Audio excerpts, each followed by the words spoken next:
Did y'all hear that? I don't know if y'all heard it. So, go.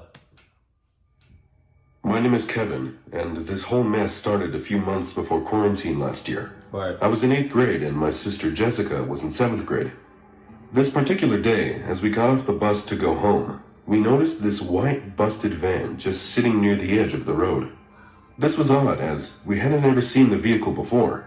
Inside was an older man, just minding his business, or so I thought. We barely noticed him at first.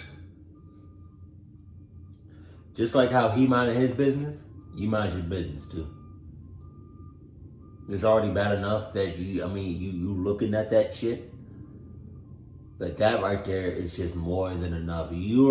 All four of your eyeballs should, that's it. Like you looking at that should be enough. Don't do nothing else. But because this is a horror video, you have to do much more than just look. But not long after seeing the van, I felt like something was wrong. It was as if someone was watching us. I noticed Jessica's gaze shift to the vehicle, and I followed. The man was staring at Jessica. He had this crazy look in his eyes, then proceeded to lick his lips in a really odd manner. Measles. The stranger got out of his van and started limping towards us. He reminded me of a zombie the way he dragged his leg, his torn and dirty clothes, the slight moan that emerged from his throat. That freaked us out, so we decided to sprint home. As soon as we got inside, we locked the door. We looked at each other and thought the same thing. What in the world was he doing? I decided to get my mind off of him, thinking he was just some crazy old man.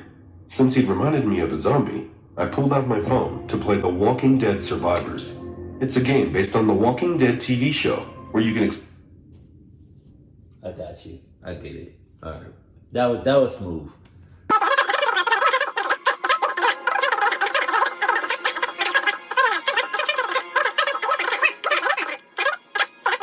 Just when I thought the ad was over. Because there's got to be an ad. This has got to be an ad.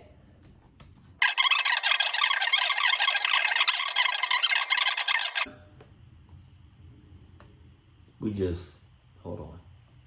If you can survive The Walking Dead Survivors, play now for free by clicking the link in the video description and use the code to get free in-game rewards worth $20. I eventually Damn, that was a long ass ad. forgot about the strange dirty man. But when we returned from school the next day, the creepy van was still there, and so was the stranger. He was staring at us, and he did the same thing, licking his lips in the oddest manner. Measles. We ran home, and I closed the door and checked all the locks again. Jessica and I both agreed to not tell our parents, because we didn't want them to worry sick, knowing the kind of paranoid people they are. This kept going on for about a week. Him being... A week? That's 7 days. I really don't know how many hours. Well, it's 24 hours in a day. 24 times 7. 24 times 7. 7 times 4.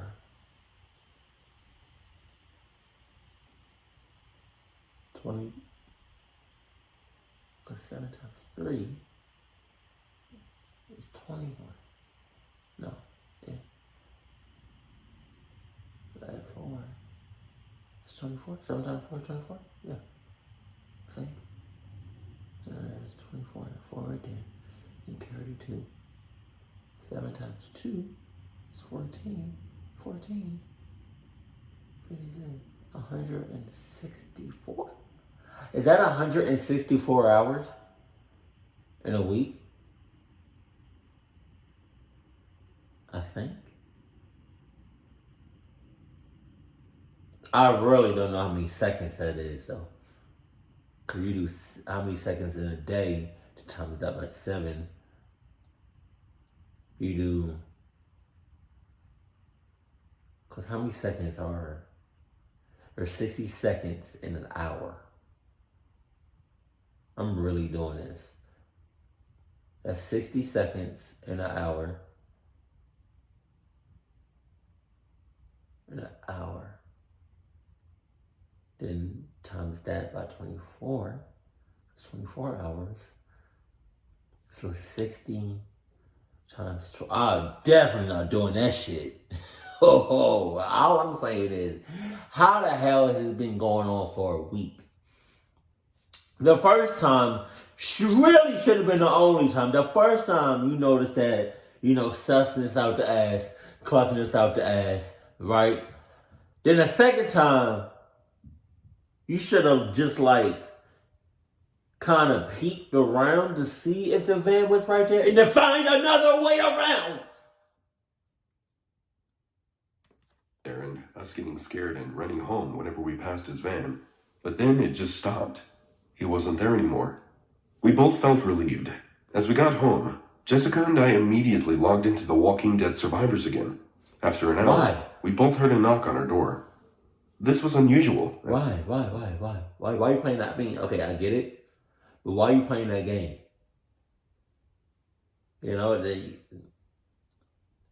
I mean, if I was in your situation, I would not be playing anything close to that. We didn't get visitors that often. Startled, I went to check who it was. I peeked out the window next to the door. It was this tall guy, about 6'3", wearing a black hoodie pulled up. Really? You can't put two and two together? I can. Y'all would hate me to be in a horror film. It would be quick. It would be done. It wouldn't even be a movie. It would just be a short video, YouTube video. I'm not with that bullshit. Cause you can see the drool. The drool is right there. What you talking about? You can see his pale white skin. Jesus. To also cover his face. In his hands was a pizza box. A pizza box? Who wouldn't want free pizza? I thought to myself. I looked over to Jessica, who also noticed him. She shook her head no. Don't you want free pizza? I asked. We don't even know who that is, or what's in the box. Please don't open the door, said Jessica. She made a good point. The delivery guy knocked again, much harder this time. Can you open up? He asked. We didn't order any pizza, I responded. He didn't say anything for a moment. It's from your parents, the man said. They wanted to surprise you, so can you open the door? I looked at Jessica. She was pale, her eyes narrow. He's lying, she whispered. Mom and Dad would have told us if they were sending pizza. Is what I'm saying. They didn't want us to open the door for a stranger. Huh? The delivery guy knocked again, so hard this time that the door shook. Stop playing around, he growled. Open, now. No. I didn't say anything this time, but I did lock the deadbolt. The man must have heard because he began pounding on the door. After a few moments, he stepped back. I glanced out of the peephole, just in time to see him take off his hood, revealing his face. Oh no, I muttered. It was the same guy that was stalking us after school for the past week. No shit! The drool is right there. He noticed me staring and licked his lips in that horrifying manner. I looked at Jessica. She had the same terrified expression as me. Call the police and hide in the upstairs bathroom, I screamed. She ran upstairs as I went to check if the back door was locked. After I confirmed that the entire house was secure, I went upstairs and hid in the bathroom with Jessica. I found her shaking and crying in the bathtub. I told her everything was okay, even though I knew we were in danger. That makes me...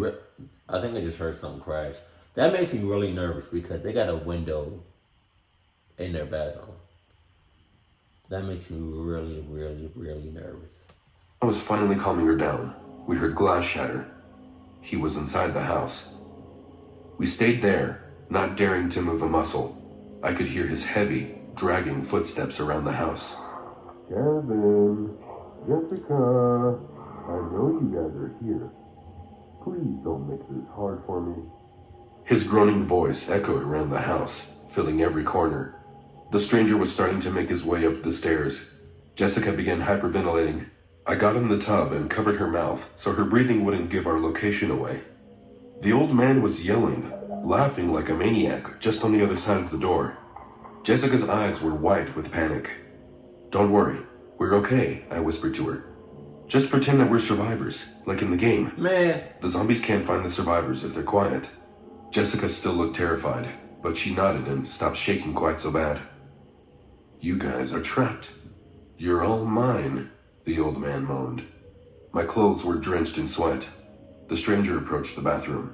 He was standing in the hall, laughing. Then, suddenly, he became silent. It was so quiet, you could hear a pin drop in the distance.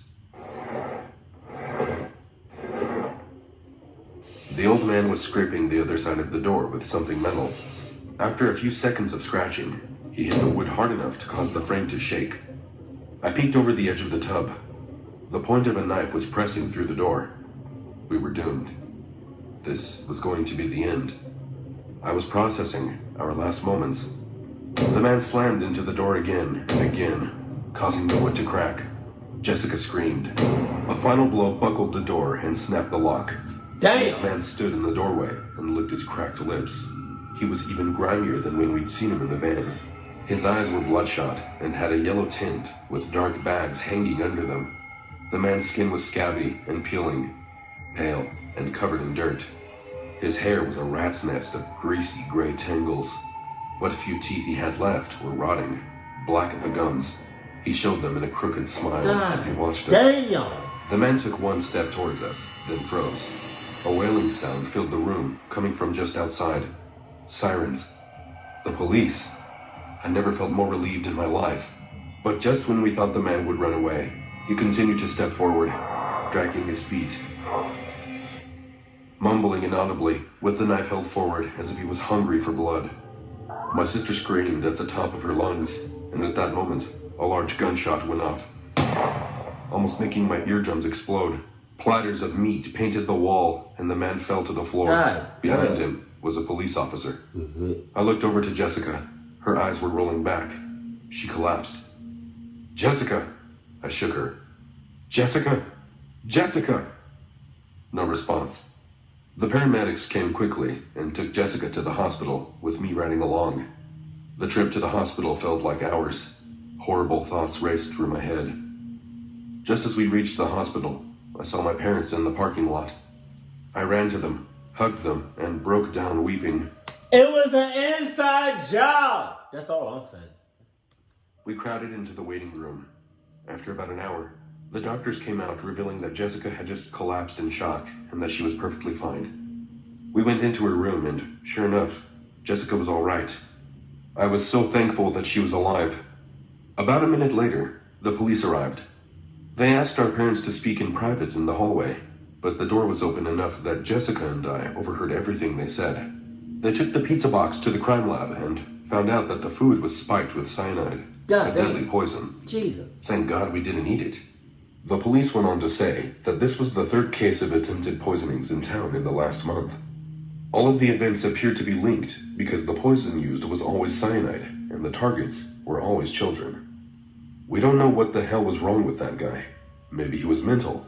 But after that day, Jessica and I never stayed home alone again. Instead, we stayed with our cousins after school. Most people don't even believe Hey! but I have a job where I work from home. People in my area mostly work with cars or in the medical industry. There aren't many jobs where I live. Thankfully, I was able to land a decent paying job that let me work from my home office. It definitely comes with its struggles, but it is hands down the best job opportunity available to me right now. It isn't always perfect. It definitely comes with its pitfalls. Sometimes you have to sit at your computer even when there isn't any work to be done. It's also very easy to get distracted. But I think my biggest problem has to do with the house itself. It's kind of creepy. The house itself is an old Victorian, like really old. We're talking mid-1800s. Damn! A family friend owned the house and sold it. Mid-18. You know how many deaths? How many corruptness? How many went down in the 1800s? That's a lot. That's a lot of shit. That's a lot of spirits in that house. The 1800s. It's the 2020s. Me for a very fair price. Basically gave it to me. I was super excited because it meant I got a nice big house to live in by myself along with my girlfriend. I'm a natural loner and I don't really care for social interaction. If that is a nice house. And if somebody was to basically give it to you, I mean, charge you, but like not that much, but it's a nice ass house, there's something wrong with that house. Hey. So I had a nice big house all to myself and girlfriend and job where I worked from home with very minimal social interaction with other people. That was basically my ideal life.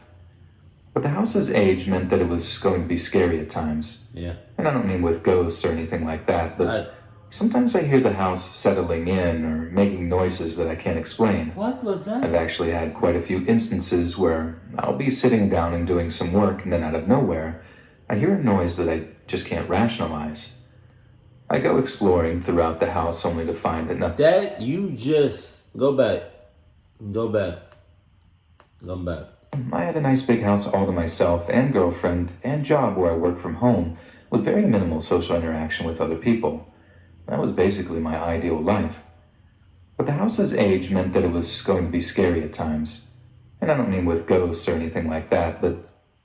Ghosts? He doesn't mean with ghosts or anything like that. Keep that in your head. Sometimes I hear the house settling in or making noises that I can't explain. That sounds like ghosts and some old shit. I've actually had quite a few instances where I'll be sitting down and doing some work and then out of nowhere, I hear a noise that I just can't rationalize. Yeah, sounds like a ghost and some old shit. I go exploring throughout the house only to find that nothing has changed. It's as ominous as it is frustrating. I did just about what anyone else in the world would do. I started to use background noise to drown out the disturbances. First, I tried those quiet instrumentals on YouTube. You know, the ones that last 5 hours and they're supposed to put you at ease or something. It didn't really work for me because I couldn't get my computer to be loud enough to drown out all the noises. It was also not very good at keeping my attention. There was one week where my work was really slow and there wasn't a whole lot to do. I still had to sit at my computer though. There was an understanding that I was allowed to basically do anything I wanted as long as I was available to my coworkers if something came through that needed to be done. I didn't quite know what to do with this time and just started watching documentaries on YouTube. It was actually pretty fun. I learned a lot. And so that next week when things started picking up again, I just instinctively turned on a documentary. I wouldn't be able to have all of my focus on it, but it was a lot better than having some ambient noise.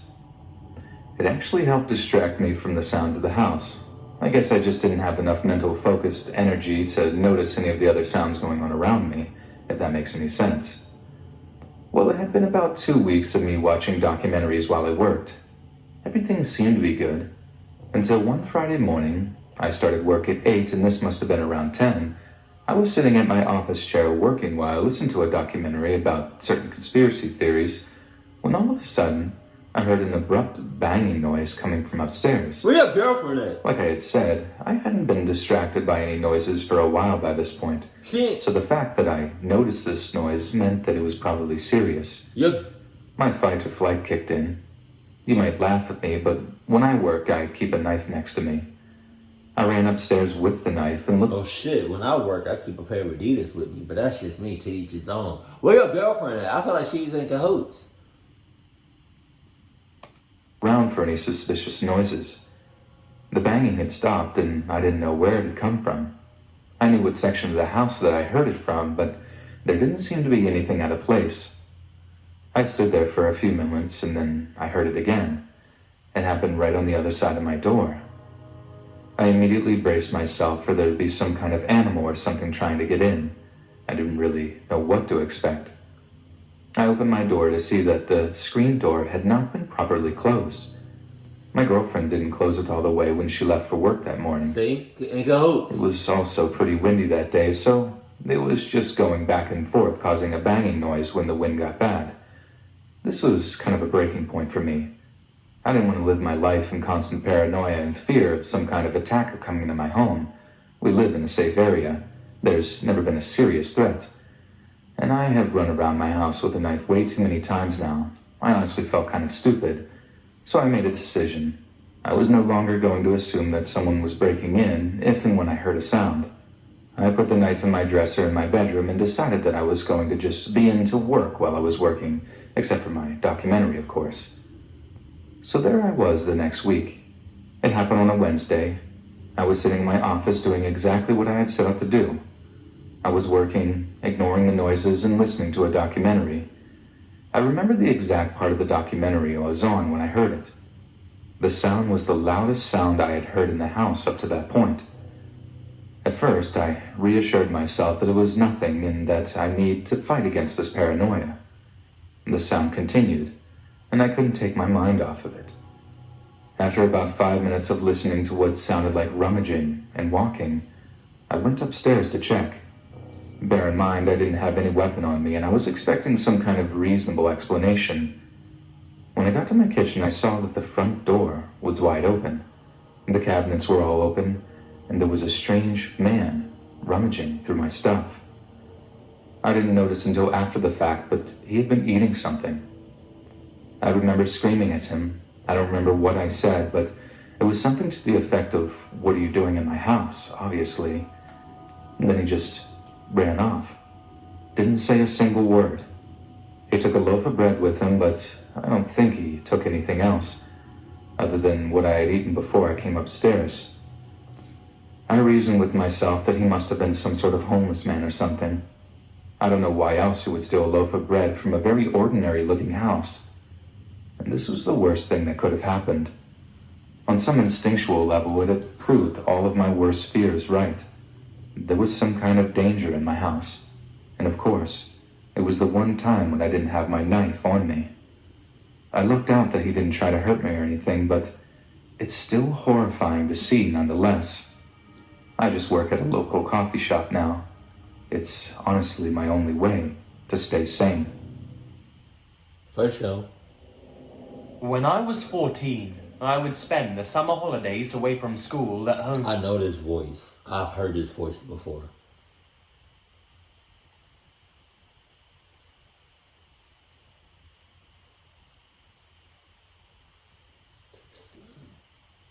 I think it's scary something. I've heard this voice before. I've reacted to a few of his videos before.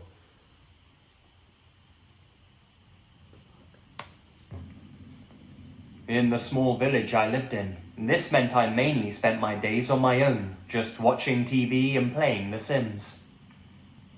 My parents were generally out of the house from 8 a.m. until 5 p.m. I was raised to never answer the door to strangers. Right. However, my favorite spot in the living room was right next to the window. Wow. Oh, I could always see people on the street, and in turn, they could see me.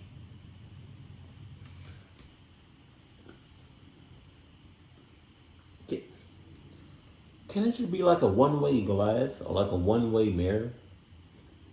Why do they have to see you? You know what I mean? Like they can. Isn't it just fine for you to see them? That's kind of weird how you worded that. I can see them and they can see me. I ain't like that. One day, I was sat watching daytime TV when I noticed a man walking down our street.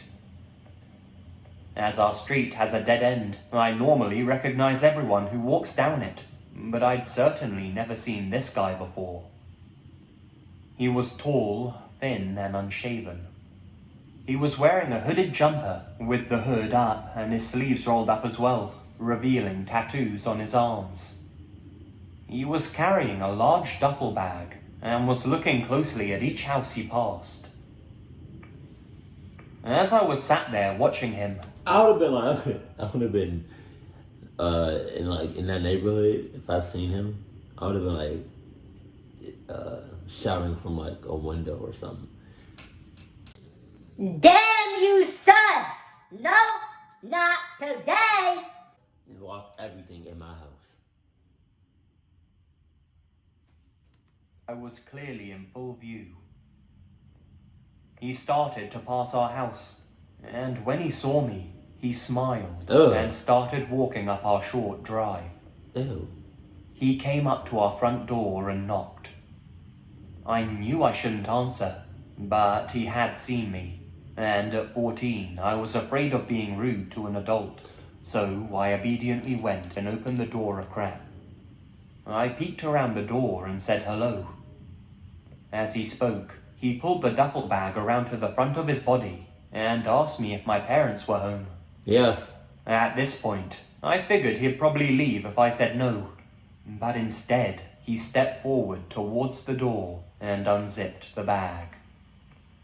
Well, the thing is, I just got out of prison. I want to do the right thing, you know? No, It's so hard to find a job, so I'm trying to sell some things. He started pulling towels, handkerchiefs, and other junk out of his bag. The word prison made my heart skip a beat, and I quickly mumbled something about having no money, and I closed the door on him. He stood outside my door for a minute, still talking to me about being able to help. So I went upstairs and waited for him to leave, which he eventually did. You think? You sure? I soon settled back down to watching the TV and forgot all about the encounter. At 5 p.m, my parents came home and they took the TV, so I went up to my room. A little while later, there was a knock at the door. So, he's gonna act like a person that just got out of prison wasn't just at your door and you was talking to him. You just not gonna say nothing at all about that. Nothing. I came onto the landing and peered down as my mum answered. 2 police officers were stood there on the step. They asked if anyone had come by that day. My mum said no one had, and that's when I remembered my visitor from earlier. I came down the stairs and said that actually someone had called by. Seeing as I was young, the 2 police officers asked to come inside and talk to me. They asked me to describe the man and the conversation I had with him. They seemed really worried and kept telling me not to worry and to be honest. You know what I don't understand? When police say something along the lines of like, I mean, it didn't happen in this video, but it just made me think about it. When police be like, come down, we're gonna bring you down to the station to ask you a few questions. Why can't you just ask me right here? Why I have to come down there? I just never understood that. Like, just ask me right here. What's the difference between you asking me at the station and you asking me right here in my home?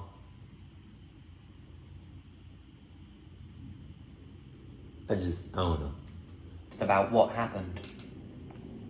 Once I'd told them everything, they asked to speak to my parents on their own, and then they thanked me and left.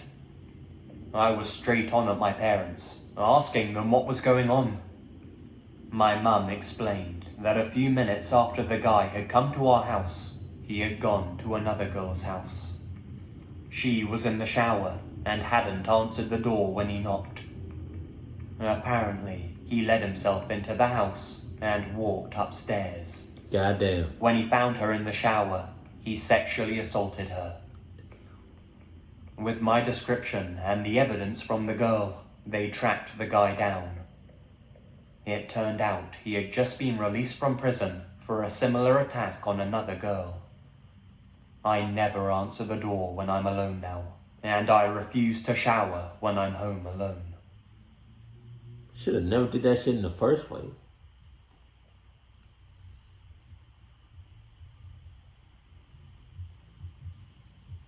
Man.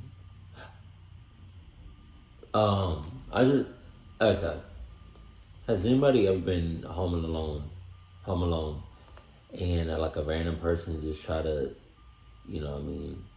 bother you while you was home alone? Like, my thing is, if you gonna say, Like if there's an intruder, whatever, or a stranger that comes to the door, they ask, "Is your mom or your parents home, or are you home alone?" If they ask you like if you're home alone, say no. Or if they ask if your parents are home, say yes. That might, change the future or the outcome of what's about to happen. Because a simple yes and no can change everything. Are your parents home? Yes. Damn. Okay, have a good day. Are your parents home? No. Oh. Boom! Watch barge right into the house. So a simple, yes or no can change everything. You just gotta go about. You just gotta go about it. It's how you go about it. Cause I've been home several times. When I was a kid, home alone, and not. I didn't really have those experiences of like strangers coming to my house. But what I did experience, and I think other people experienced, were Jehovah's Witnesses. And my mom always told me to not answer the door, to bob and weave, duck, whenever you see a Jehovah's Witness. Because man, I caught myself one day.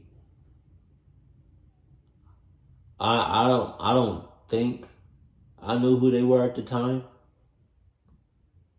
but I answered to a Jehovah's Witness, and we were talking for a long time. Ever since that day, I don't really see no Jehovah's Witnesses now. I wonder why. Like even growing up, even before the pandemic, growing up, like back in 2000 and like 13, 14 and up, or like 13 to 14, like 2013, 14, and like years later, I've never seen a Jehovah's Witness before. Maybe they just, I'm not gonna say died off, but like maybe they just don't do that shit no more. Because people just bobbing and weaving, like they just ducking them every time they see them. Because Lord know I was. Yeah. Oh, Mr. Nightmare uploaded. Huh. Here we go. Keep it cool, keep it classy, and I love you. Stay happy. My family.